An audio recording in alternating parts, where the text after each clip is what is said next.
Welcome once again to Lehto's Law. Here's Steve Lehto. Got a great story out of Rhode Island with a happy ending. A Festivus miracle for all. And the story was passed along to me by Paul. It's actually from out of USA Today, but it's one of these stories. It's just filled with twists and turns, but we can all relate to it on some level.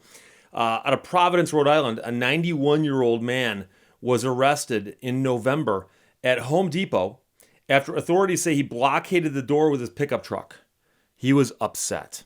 And his protest wasn't about some little thing or holiday craziness, as they say. He believed that they were not taking care of a problem he had with something he'd bought.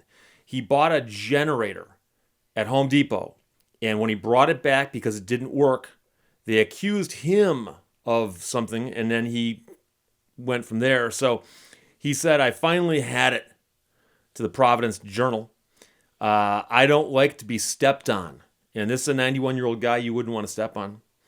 The whole sequence of events was costing him sleep. So on November 27th, he got up in the morning. He lives in Snug Harbor. And he grabbed his heart pills. Don't want to leave home without those. Got in his pickup truck and drove about a half hour to the store. And that's when he blockaded the store doors with his pickup truck. But it all started back in May when he bought a portable generator. And he went home. The generator cost him $765. And he planned on using it in a travel trailer that he took to NASCAR races. So this guy's a good guy, obviously, because he travels to NASCAR races and he's 91 years old. Now, he bought the generator and did not open the box. And by the way, as a consumer attorney, I will tell you that when you buy a product that you plan on using later, you should still open the box up and check it because there might be an issue. And I've had people tell me they bought something in the fall, opened it in the spring, and discovered it had a problem. And now there's this huge time lapse in the middle where the manufacturer or the warrantor, if they're not the same people, or the store that sold the product say, "What'd you do in the meantime? Why didn't you spot it immediately?" So he didn't open the box right away. But he said that when he did try to start the generator later, it wouldn't start. So he started looking into it and he discovered that the gas tank had oil in the gas tank and he didn't put it there. So he went back to Home Depot and he says that he showed them the generator and they said, "Oh, okay, we'll work on it." And he came back a few days later to see on the progress, and they said, "Well, no, we shipped it back to the manufacturer in Illinois." And that, of course, is always the question when you buy something from anybody. The question is, where will it be worked on if it needs warranty repairs? I've bought things from stores before, and you open it up and it says, "If you got a problem with this, don't go back to the store. Send it to us." And there's some address, and just pick the furthest spot in America. That's where it always is. So the generator had been shipped back to Illinois. So he thought, "Oh, okay." Then what happened is they then said, "Oh, by the way, you're going to have to pay the repairs. It's going to cost over $200 to repair the generator that you bought for $765 because we think that you did the damage to it. We think you put the oil in the gas or you did something wrong to it." And he didn't do anything wrong. At least that's what he says. And so he said, "I think now they sold me a used Jenny for generator and charged me the full price for a new one." And I've talked about this before. Some stores were notorious. I'm not saying Home Depot, but I know of stores that would take things back when people returned them and put them back on the shelf as new. And that's often a problem. Now, I can tell you that some stores will not accept generators as returns unless they're defective because otherwise, whenever there's a problem, people go buy a generator, use it, and then return it and get a refund. And, they can't allow that. So they should always check to see if a generator's been run. If it's been run, they should not be restocking it. I don't know if that's what happened here. I don't know.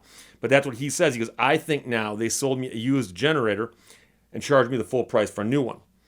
A representative for Home Depot was called by the news organization, but they did not get back to them in time for the story.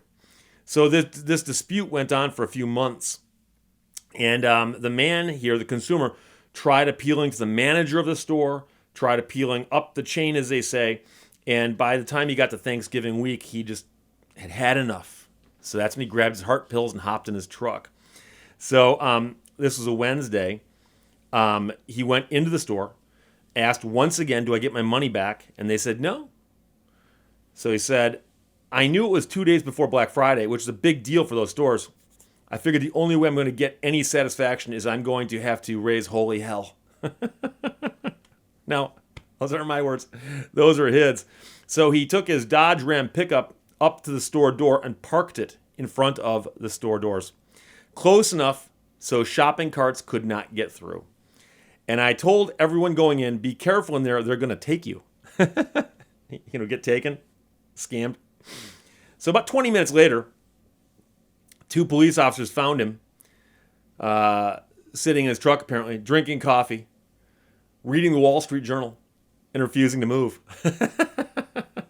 It's just the mental image, okay? 91-year-old guy reading the Wall Street Journal in his truck, blocking the doors to Home Depot.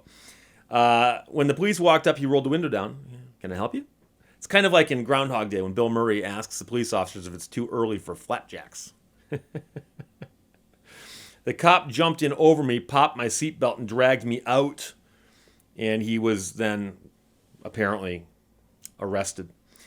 He was scheduled for a court hearing, but a couple of things happened. Since then, first, the police dropped the charges after the man donated some money to an animal shelter. And of course, that's a great example of one where those two things have nothing to do with each other, but somehow somebody said that's a proper resolution here.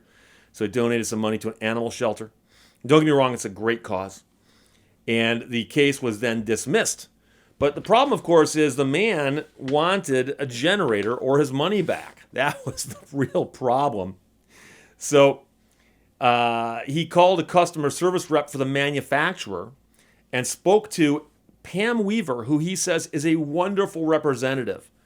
And when he called and they were discussing this, he suggested that she could Google his name and the Westerly Police Department to find the story about his arrest. And maybe that would explain things a little better. And she called him back in 15 minutes and said, give me an hour, 1 hour. When she called me back, she gave me a tracking number. And that was because something's being shipped to him. I walk out of the house the next morning, and sitting in my driveway is my new Jenny in a shiny new box. New Jenny, again, generator. And he fired it up, and it started. Worked perfectly. He says he never heard back from anybody at Home Depot, but when he last spoke to Pam, he said, I told her, somewhere in heaven there's a place for you, Pam. And so, it's got a happy ending. Like I said, it's a Festivus miracle. But it's also one of those things that you wonder how this could happen. And there's a lot of things that could have caused this to happen, not the least of which is that someone may have bought a generator, used it, and then returned it, and it got put back on the shelf. That's a possibility, but I don't know if that's what happened here. That's what he thinks happened. It's also possible something happened to the generator, either sitting in the store or being shipped or something. We don't know. But the point is that there appears to be a bunch of miscommunications here. And of course, you have a store that's selling products made by another company. That other company is actually the warrantor, as we would call them. So the manufacturer is the one who puts the warranty on the product. But of course, when you buy a product, you tend to take it back to the store where you bought it and say, hey guys, here's a product I bought from you. It doesn't work. Can you take care of this? And good customer service usually would involve them saying, yes, we'll take care of it, and then taking care of it. And if they can't take care of it, then they have to say, okay, you have to deal with the manufacturer and let them take care of it. Now, he did eventually deal with them, but there was the interlude in the middle where his truck was parked, blocking the doors to a Home Depot on Black Wednesday as he read the Wall Street Journal, drank his coffee, and his heart pills were not far off. We don't know if the heart pills came into the story or not, but we do know that they were there. And so I applaud the man for taking care of himself and getting the story taken care of as well. So there you go. True story out of Providence, Rhode Island. Paul passed it along to me. And again, like I said, a Festivus miracle. There you go. Questions or comments, put them below. Otherwise, talk to you later. Bye-bye. Thank you for watching Lehto's Law.